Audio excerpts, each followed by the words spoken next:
Yeah, baby. Pipe Spencer played it. Asanka Museum. And in the Asanka Museum, you'll find the Wama and the Wedro. It's believed that when man discovered how to break down food, man decided to grow, because out of that other forms of civilization chipped in. But I think that is false, because for someone to come up with an idea like this to break down food, that means it has been a very, very regular and thoughtful process which has to be acknowledged. And that's what Asanka Intercultural Food Festival is all about. So we move from the Wama and the Wedro. Our staple foods, that's the Fufu and the Abenkwan. We pound them in these.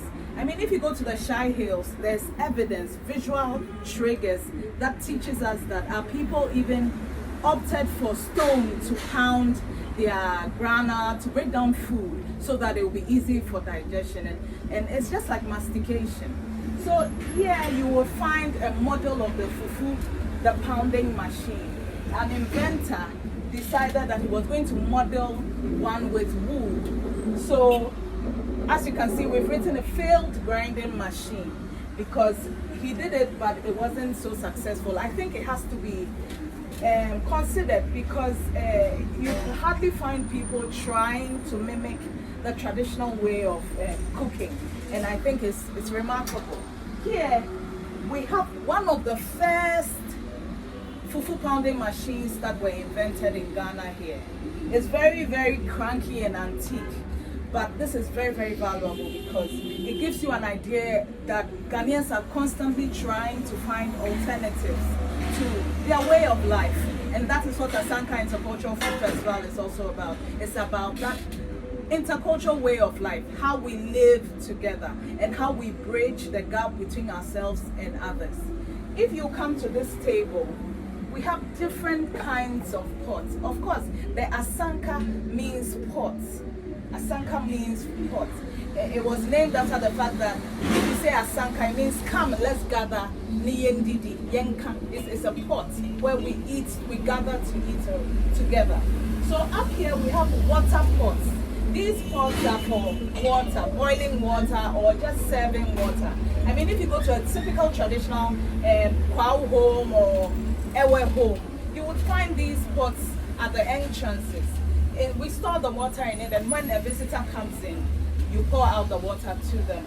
They are very, very useful. Someone will say, what's the point, what's the place of these Asanka in modern Ghana? It's very, very useful because there's a science behind it that nobody else has thought about. But our traditional, our local people are constantly thinking about it. This sieves the water. When you put it down for a long time, you find water coming out of it. And it is believed that when there are any impurities in the water, it seeps out of the water. And that is remarkable. I don't see how someone will sit down and think like that. And I think it's a gift from God. This is an Asanka from the north, the northern region. Even if you touch it, you see that the soil is different. So the Asanka is an indicator, it's indicative of where it's coming from. Depending on, these ones are from Kwao and the Volta region, you find them there. These ones are modeled after modern Ghanaian. A lot of people wanted to use their Asanka, but they wanted it to be fashionable. So they did this to, just like the kettle, the water kettles that came from Europe. So they did this. But I'll tell you, it's not as durable as these ones, because there's a science behind this that keeps it longer. But this, look under it. The base is no more there because it was modeled after fashion, not functionality, and that's a big problem. If you look down here, these are different cooking pots. This is called Berimang Kwansing. Traditionally, what it means is that when the boys sit down to have a meal, it is reserved for the men. They sit down and eat in it, they wash their fingers and they eat in it. Traditionally, this is for men. But when they are big like these, you can also do your soups in them. These ones are very durable and they are patented by those in the Kwao. They make these Kwao region, they make, and Kumasi, the eastern region, they specialize in making these pots. This pot is an adaptation. We call it twe because of the ears. In Ghana, it means ears, twe. We name them so that when a customer or someone wants another one, we can say, "How many tue for me?" That means give me one more of the tue.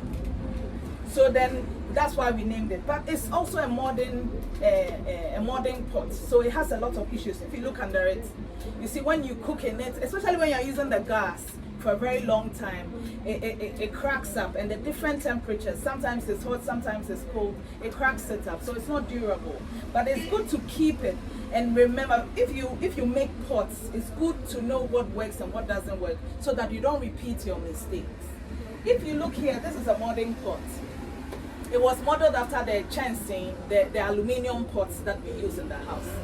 But as you can see, anytime we try to borrow other people's culture, it doesn't really go well, because the science, we let go of the science and we go after the things we see, and it's not so good. We always have to dig deeper. If you can look at it, it's almost cracked, and this was used just for a week. It's nice to have it on your shelf, but I mean, are you going to buy a new pot every week? That's not so financially conducive for any woman who wants to cook. If you look here, this is my favorite shelf, frying pans. I never knew we could fry in the pots until I started frying in them. These are various models of pots that can be fried in, especially when you want to fry egg.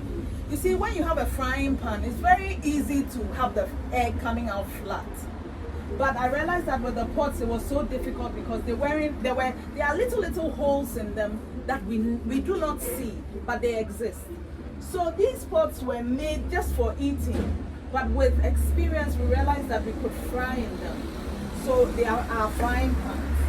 These are the best. You can toss your vegetables, you can fry your eggs, you can fry your tilapias in them.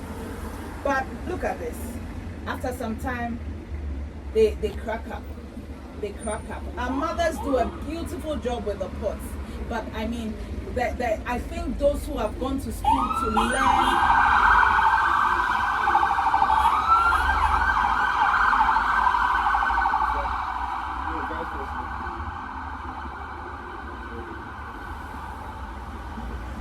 we have 2 minutes to make, so let's, okay, then let's hold on. You were saying something about that one. that one.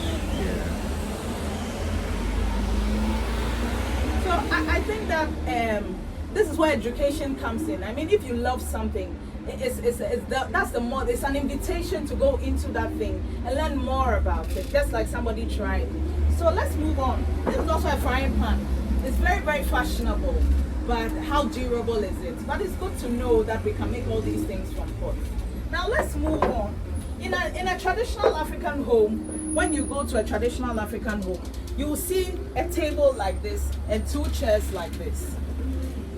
I told you, Kwanseng is an invitation to come and eat as a group. So every home has these chairs. Normally you have more than 2 because it's assumed that there will be mother, father, children as well. That's the expectation. It's very important to have these things at home because then at least once in a week, you get to spend time to eat together with your family. Now, if you look out there, a lot of people are desisting from eating in the home. They don't even cook at home. They say, we don't have time, we're going to work, But you need good health. Sometimes the health is not the nutrients you are getting from the food. It's the communication, it's asking somebody, it's saying,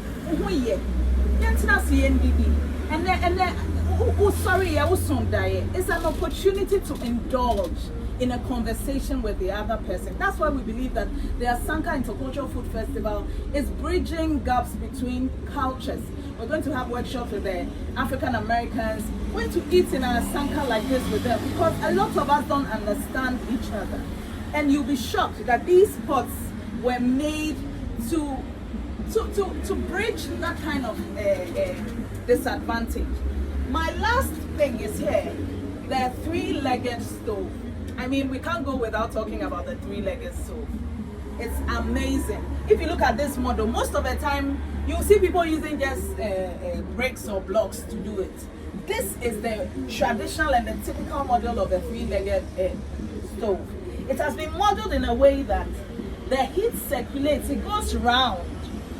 And you know the funny thing, you don't need a lot of wood to cook in this because once all the pots are heated up, you can remove your wood, otherwise your food will burn.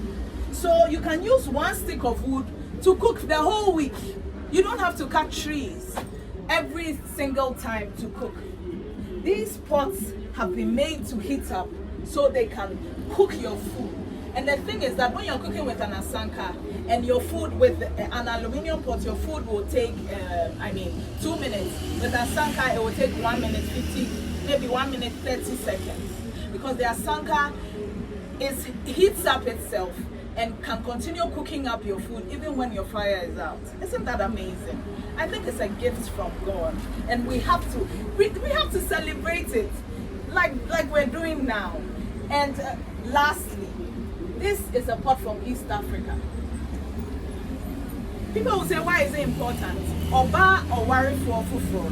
When you get married, the first time married people, those who just got married, this is what they serve their husbands in.